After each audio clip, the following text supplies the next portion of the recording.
He outlived the 60s. He outlived the 70s. He outlived heroin, a fire in his home, a fall from a coconut tree, and just about every expectation of the human body. Keith Richards, the myth, the riff, the immortal outlaw of rock and roll. To the world, he is the walking embodiment of rock and roll survival.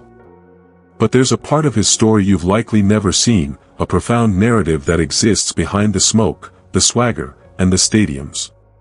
It's the story of Keith Richards, a father.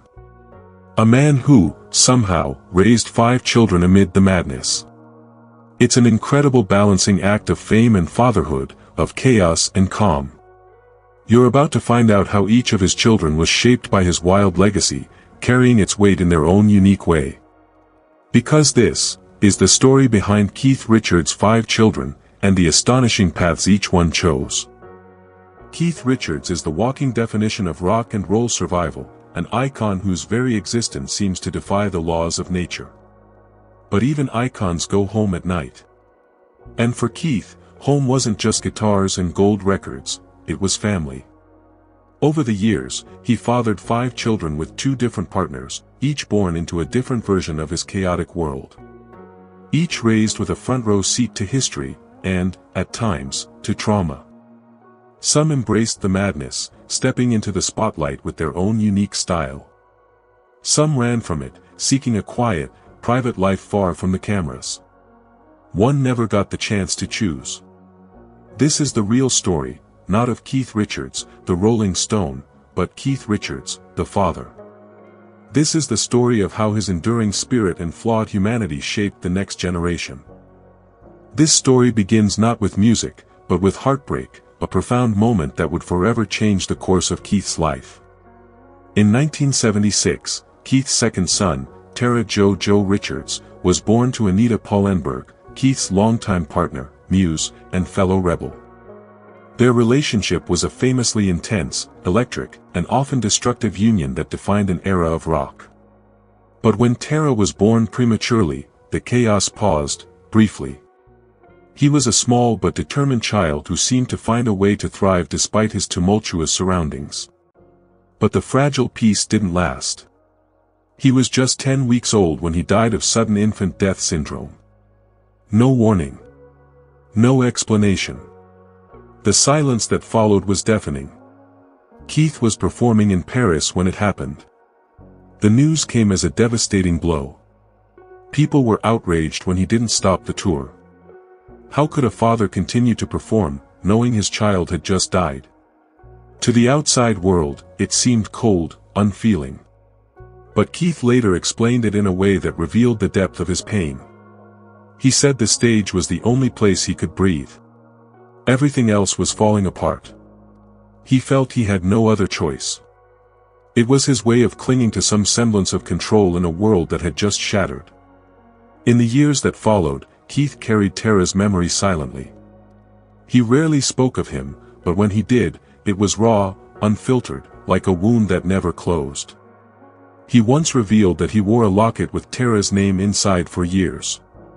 And in a beautiful, poetic twist of legacy, Marlon, his oldest son, would one day name his own son Tara, giving the name and the memory another chance to live and echo through time.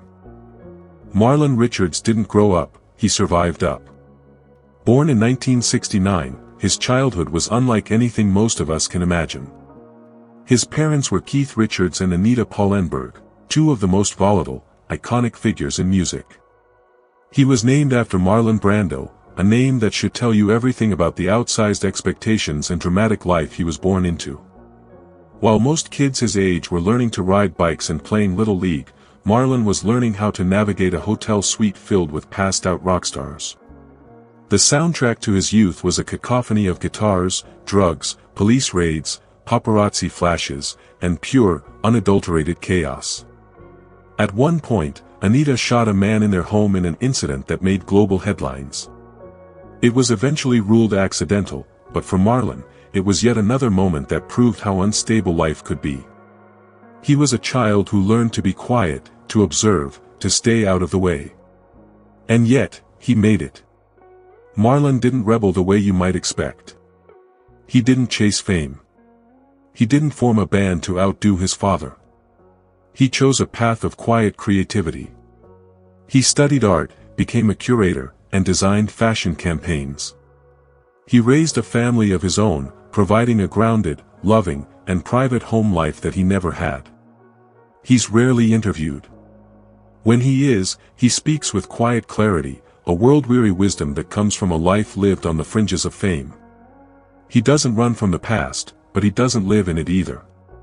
He once said, "My father was on stage. My mother was on something. I was just trying to be okay." And he is. More than okay. He's proof that even the most chaotic beginnings don't have to define your ending. She was born Dandelion Angela Richards, a name that screams 1970s rock royalty. Angela, Keith's second daughter with Anita Pallenberg, came into the world in 1972. But unlike her siblings, Angela didn't want the spotlight. In fact, she vanished from it completely. As an adult, she changed her name to Angela and moved away from the rock and roll lifestyle. She consciously rejected the cameras, the tabloid headlines, and the very culture her family was known for. In doing so, she became the mystery of the Richards family. She had a short-lived modeling career. Some say she did a few fashion shoots in the late 80s, but that was it. She's given no interviews, written no memoirs, and has no social media footprint. She is, by all accounts, a ghost. Friends and family describe her as fiercely independent, private, and creative. She has built a quiet life for herself away from the pressures of her family name. And honestly, that might be the bravest rebellion of them all. Imagine growing up in the shadow of the Rolling Stones, with the entire world watching, and choosing silence over spectacle. Imagine forging an identity that is completely separate from your famous last name. It's an act of profound self-preservation. Angela may be the least known of Keith's children, but perhaps that's by design. Her life is hers, not a headline. She has managed to create a private world for herself, a place where she can be just Angela, not Keith Richards' daughter. It's a powerful statement that shows you don't have to embrace the chaos you were born into, you can choose your own peace. Keith found calm in the form of Patty Hansen, a supermodel and actress who grounded him in ways Anita never could. They married in 1983. And from that union came two daughters, Theodora and Alexandra Richards, born just a year apart. And here's where the story shifts. While Marlon and Angela were raised in the eye of a storm, living in a world of constant unpredictability, Theodora and Alexandra were raised in relative peace. Keith had cleaned up, somewhat. Patty brought structure and stability. There were still wild parties, of course, this is Keith Richards we're talking about, but now there were also school runs, quiet Christmas mornings, and the kind of normalcy their older siblings never experienced. They had a father who was present in a way he couldn't be for his older children. Theodora Richards, born in 1985, is equal parts elegance and edge. She followed in her mother's modeling footsteps, working with brands like Tommy Hilfiger and Burberry, and becoming a well-known name in the fashion world. But beneath the surface, she's also a passionate painter, a radio host, and a punk music junkie. She once said, "People think my dad is this wild man. But he's really just dad. Weird, sweet, obsessed with history and Bach." Alexandra Richards, born in 1986, carved her path through music, but in a different way. She became a successful DJ, spinning for fashion shows, art events, and underground parties across the globe. She's also a model, a photographer, and a quiet advocate for mental health.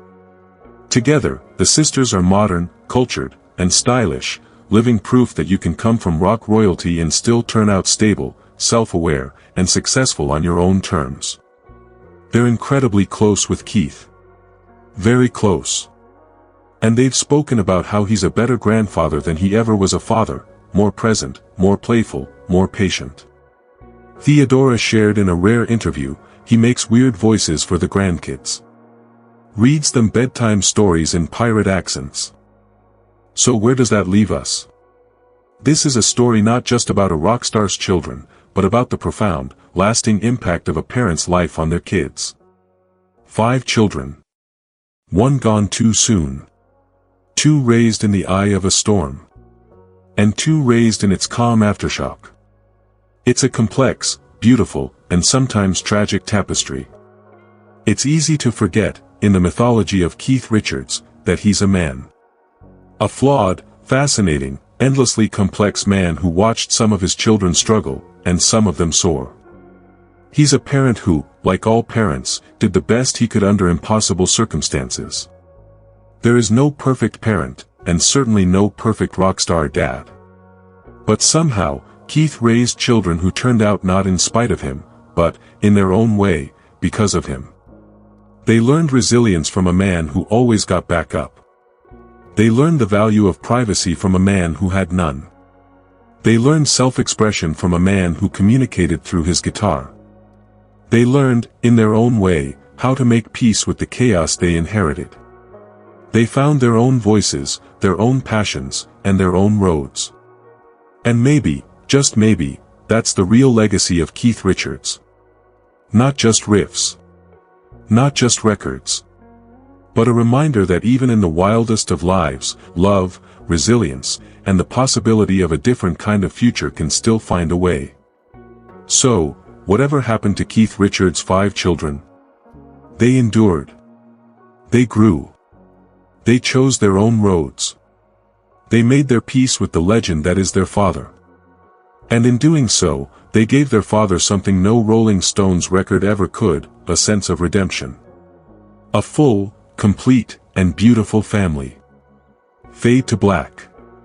Text on screen, "It's good to be here, it's good to be anywhere." Keith Richards.